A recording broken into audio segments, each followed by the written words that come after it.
আসসালামু আলাইকুম ভিউয়ার্স, কেমন আছেন আপনারা সবাই? আশা করি ভালো আছেন। আসলে বৃষ্টির দিন কবুতর পালা কত যে মজা, যারা কবুতর বলে তারা বুঝে। মানে ভিজা ভিজা ভিজা ভিজা এই কয়দিন খাওয়াইলাম সপ্তাহখানি।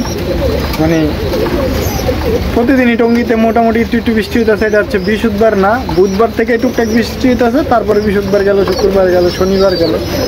এই যে বিস্তা আছে, কবুতর বিস্তা আছে, কবুতর খাইতে আছে, পানি খাইতে আছে, বিস্তা আছে। মানে একটা কি একটা অবস্থা হয়ে গেছে, মানে কি বলবো। তো মানে কবুতরের কিছু বাচ্চাও করছে, আবার কিছু বাচ্চা আলাদা করতে হবে, একটু দেখাই।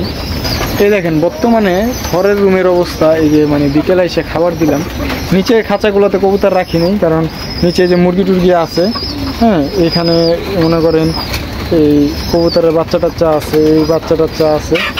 এইগুলা মনে করেন বর্তমানে যে দিতে পারে যে বাচ্চা টাচ্চা কিছু একটা ফুটছে, কিছু বাচ্চা ফুটছে, এই যে হ্যাঁ এখানে কিছু বাচ্চা ফুটছে, এখানে বাচ্চা দুটো আলাদা করতে হবে, যে কবুতরগুলো একটু আলাদা করতে হবে বাচ্চা আস্তে আস্তে।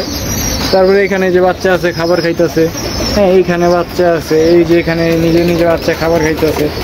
তারপরে এখানে আমার ওই যে নরগুলো রাখা আছে, নতুন খাঁচা বানাইছি আর কি। আমি এটা নতুন একটা খাঁচা বানাইছি নরগুলো আলাদা করে রাখার জন্য। তো মনে করেন রাখার পরে যে এখন মনে করেন এই বৃষ্টি শুরু হয়েছে, তারপরে এখানে যে কিছু বাচ্চা আছে মনে করেন কবুতরগুলো আলাদা করতেছি। হ্যাঁ এখানে যে একটা বাচ্চা ফুটছে আজকে মাত্র, এই যে একটা বাচ্চা ফুটছে। তো বৃষ্টির দিন আসলে বাচ্চা কাচ্চা ফুটলে যে একটা কি একটা অবস্থা হয়েছে, যে কবুতর দেখেন বাচ্চা খাওয়ার জন্য কি একটা করতেছে, ঠিকমতো খাবার দিতে পারতেছি না বৃষ্টির মধ্যে।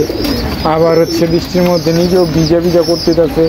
এই যে এখানে মনে করেন এই যে ট্রেটা দেখেন, ট্রেটা আমি বুধবার দিন পরিষ্কার করছি, এখন মনে করেন আবারও ময়লা টয়লা হইয়া একটা খারাপ অবস্থা হয়ে গেছে। যদিও পিছন দিয়ে বৃষ্টি আসে না, মানে এই সাইড দিয়ে মাঝে মধ্যে একটু বৃষ্টির হিসলা আসে, আবার এই সামনে দিয়ে একটু বৃষ্টির হিসলা আসা, এইগুলো একটু নষ্ট হয়। হ্যাঁ এই আর কি। তারপরও মানে কি একটা অবস্থা হয়ে রয়েছে, মশা টশা হইয়া। আসলে ছাদের মধ্যে কবুতর পাললে টুকটাক এরকম ঝামেলা হয়। এই যে দেখেন বাচ্চা টাচ্চা কী অবস্থা।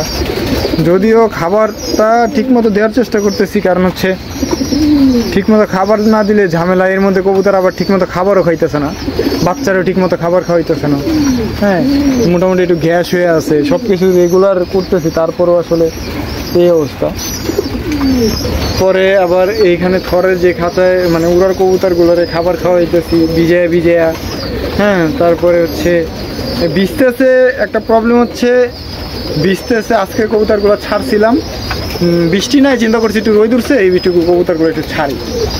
ছাড়ার পরে কবুতর ভিজা একেবারে সব অবস্থা খারাপ। দেখাই, এই দেখেন কবুতর ছাড়ার পরে কবুতর ভিজা, এই যে কবুতর ভিজা কি একটা অবস্থা, মানে ছাড়ার পরে পুরো ভিজা বেড়ে লেগে গেছে। আমি আবার একটু ছাতা নিয়ে বেরোইছি, কারণ বৃষ্টির মধ্যে আমার এমনি জ্বর আইসা পড়ছে, তাই ছাতা নিয়ে আসছি। তো খাবার তো খাওয়াইতে হবে কবুতরকে। এই যে দেখেন, তো এখানে যে খাঁচা কিছু কবুতর আছে, বাহিরে কিছু কবুতর আছে, ভিজা একটা এক একটা অবস্থা খারাপ। যত যাই হোক কবুতরকে খাবার তো খাওয়াইতে হইব।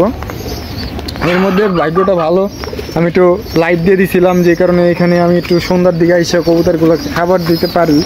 মানে সন্ধ্যা বলতে অন্ধকার হয়ে যাওয়ার পরে মানে যে বিষয়টা হয়, যে অন্ধকার হয়ে গেলেও খাবার দিতে পারি। এখন বাজে মাত্র 5টা, তো আমি রেগুলারলি 4:30 বা 5টার দিকে খাবার দিই প্রতিদিনই, কিন্তু 5টা বাজলেও আজকে 5টা বাজলে মনে হইতেছে রাইত হয়ে যাইতেছে, দেখছেন।